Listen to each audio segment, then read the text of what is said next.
BOA 모닝뉴스입니다. 미한 연합 군사훈련 종료 후에도 미북 실무협상 재개 조짐이 보이지 않고 있는 가운데 북한은 미국을 또다시 비난하고 나섰습니다. 미국은 대북 압박을 이어가면서도 실무협상 재개 의지를 거듭 밝히고 있습니다. 이조은 기자가 보도합니다. 북한의 대미 실무 협상을 총괄하고 있는 최선희 외무성 제1부상은 지난 30일 담화에서 마이크 폼페오 국무장관의 발언이 도를 넘었다고 비판했습니다. 또 미국과의 대화에 대한 기대는 점점 사라져가고 있다며 지금까지의 모든 조치들을 재검토하지 않으면 안 되는 상황으로 떠밀고 있다고 주장했습니다. 북한의 불량 행동을 간과하지 않겠다는 폼페오 장관의 미 제향군인의 행사 연설을 문제 삼은 겁니다. We recognized that North Korea's rogue behavior could not be ignored. Those are at the center. 앞서 북한은 지난달 23일에도 리용호 외무상의 담화를 통해 폼페오 장관을 향해 미국 외교의 독초라고 비난했습니다. 폼페오 장관이 언론 인터뷰에서 비핵화에 실패할 경우 북한에 역사상 가장 강력한 제재를 유지할 것이라고 한 데 대한 반박이었습니다. 대미 협상 라인의 핵심 인물들이 연이어 폼페오 장관을 직접 겨냥하고 나선 겁니다. 이런 가운데 미 재무부는 지난달 30일 북한의 불법 환적에 연루된 타이완인과 회사 등을 추가 제재 대상에 올렸습니다. 재무부는 기존 제재에 대한 이행 차원이라고 설명했는데 국무부의 미국인 북한 여행 금지 연장 조치에 이어 북한의 협상 복귀를 압박하는 차원이라는 해석도 나왔습니다. 앞서 트럼프 대통령은 김정은 위원장이 미한 연합훈련 이후 협상 복귀 의사를 전해왔다고 밝혔지만 협상 재개와 관련한 행동은 보이지 않고 있습니다. 연합훈련 종료 시점인 지난달 20일 한국을 찾은 스티븐 비건 대북특별대표는 방한 기간을 하루 연장했지만 북한과의 접촉은 확인되지 않았습니다. 미 국무부 관계자는 언론을 통해 북한의 최근 비난 공세에 대해 미국은 북한 측으로부터 답을 듣는 대로 협상할 준비가 돼 있다는 원칙을 거듭 밝혔습니다. BOA 뉴스 이조은입니다. 평양을 방문한 왕이 중국 외교부장이 2일 리용호 북한 외무상과 만나 양국 우호관계, 미북 회담 재개와 비핵화 등 한반도 문제를 논의한 것으로 알려졌습니다. 중국 외교부는 양측이 이번 회동에서 한반도 정세에 대해 깊이 있게 의견을 나누고 최근 상황을 교환했다면서 상호 긴밀히 소통해 영내 평화와 수호를 위해 큰 공헌을 하자는 데 동의했다고 밝혔습니다. 왕 부장은 특히 북한이 새로운 전략 노선을 시행해 경제, 사회 등 각 분야에서 새로운 진전이 이루어지고 있다면서 새로운 기점에선 북중 관계는 더욱 왕성한 생명력을 보이며 더 밝은 미래를 맞을 것으로 믿는다고 말한 것으로 전해졌습니다. 왕 이 부장은 4일까지 북한에 머무르는 가운데 김정은 위원장과의 면담 여부는 추후 발표할 것이라고 중국 외교부는 설명했습니다. 북한에 대한 외국인의 직접 투자 누계 규모가 40억 달러 수준밖에 되지 않는데 이는 북한이 외국 투자 주체와의 계약을 제대로 지키지 않기 때문이라는 지적이 나왔습니다. 또 북한의 시장 자본주의가 형성되고 있다는 분석도 나왔습니다. 김영교 기자가 취재했습니다. 미국 존스 홉킨스 대학 출판사가 발간한 아시안 퍼스펙티브 2019년 여름호에 북한의 특징에 기반한 아래로부터의 자본주의란 글이 실렸습니다. 피터 워드와 안드레이 랑코프, 김재영 등 3명의 공동 저자는 이 글에서 북한에 유입된 외국인 직접 투자 FDI 규모가 누계 기준으로 40억 달러에 달할 것으로 분석했습니다.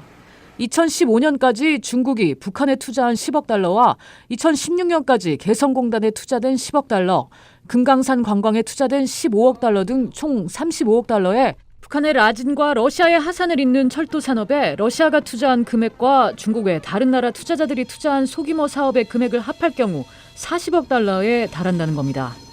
이런 규모는 한국은행이 추정한 북한의 지난해 국내 총생산 GDP 290억 달러의 13%에 해당합니다.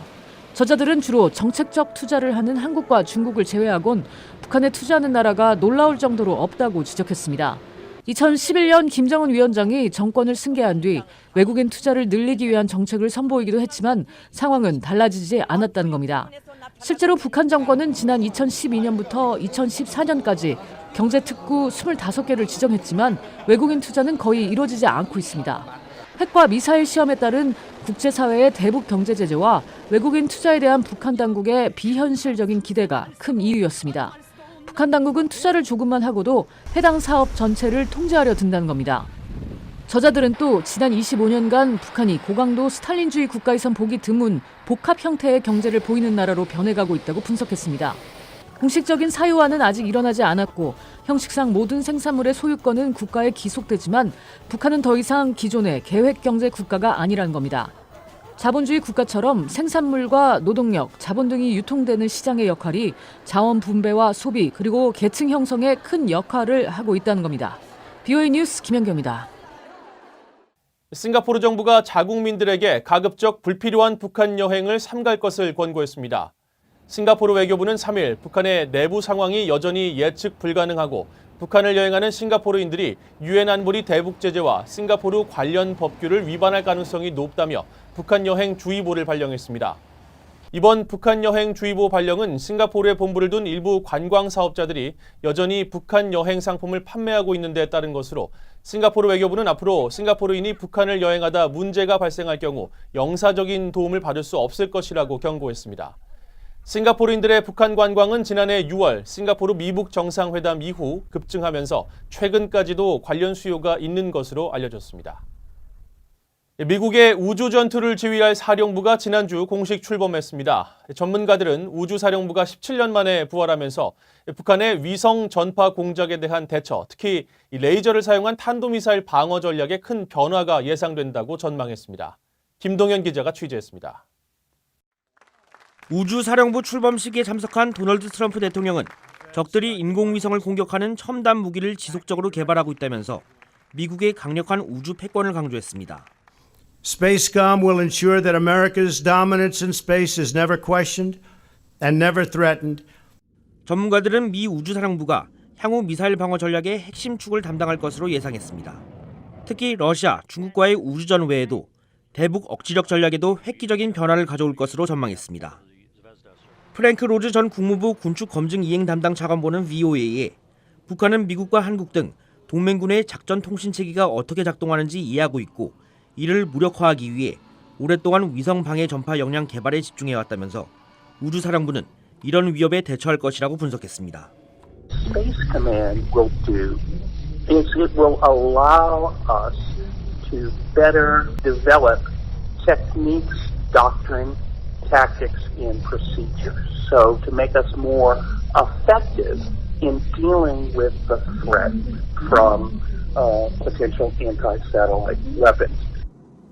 헨리 오베링 전 국방부 미사일 방어국장은 최근 워싱턴에서 열린 세미나에 참석해 우주군과 사령부를 창설을 계기로 우주에서 직접 레이저를 발사해 탄도미사일을 요격할 수 있는 메가와트급 출력의 지향성 에너지 무기 체계가 5에서 10년 안에 상용 배치될 것이라고 전망했습니다. Today, we're reaching the point where we can generate a megawatt of power in a size, weight, and volume that's capable of being put on either a high-altitude platform or a space-based platform. 메가와트급 에너지 무기 체계 상용 배치가 현실화되면 사거리가 제한되는 공중 레이저 요격기보다 빠른 미사일 발사 초기 또는 중간 단계 요격이 가능할 것이라는 설명입니다. VOA 뉴스 김동윤입니다. 한국의 안보 전문가들이 지소미아를 폐기하면 미한일 안보 협력과 북한 비핵화 공조가 약화된다며 종료 결정 철회를 촉구했습니다. 한국의 바른사회 시민회의와 시장경제민주주의연구소 주최로 3일 서울에서 열린 토론회에서 김태우 전 통일연구원장은 지소미아는 한일 관계를 넘어 미한일 안보 협력과 직접 연계돼 있다며 한국의 생존과 번영에 기여하는 협정이라고 주장했습니다. 또 신범철 아산정책연구원 통일안보센터장도 한일 미한 관계가 악화되고 있는 상황에서 지소미아 파기가 북한의 핵 협상을 도와주는 꼴이 됐다고 지적하고 핵을 가진 북한을 상대하기 위해서는 강력한 동맹이 필수적이라고 강조했습니다. 전문가들은 미국이 그리는 미한일 동맹은 단순히 3국을 넘어 필리핀과 베트남, 호주 등을 아우르는 아시아 태평양 지역 동맹이라며 한국 홀로 대열에서 이탈에 고립돼서는 안 된다고 지적했습니다. 한국 정부가 탈북 모자 사망 사건을 계기로 사각지대에 놓인 탈북민 가구를 찾기 위한 전수조사를 실시하기로 했습니다. 한국통일부는 2일 북한 이탈주민 대책협의회 전체 회의를 열고 위기에 처한 탈북민 생활안정 종합대책을 수립했다고 밝혔습니다. 이에 따라 통일부 산하 탈북민 정착지원재단인 남북하나재단이 고령자와 장애인, 한부모 가정, 기초생활수급 탈락자 등 취약 세대를 조사해 어려움을 겪고 있는 탈북민을 적극적으로 찾아낸다는 방침이라고 통일부는 설명했습니다.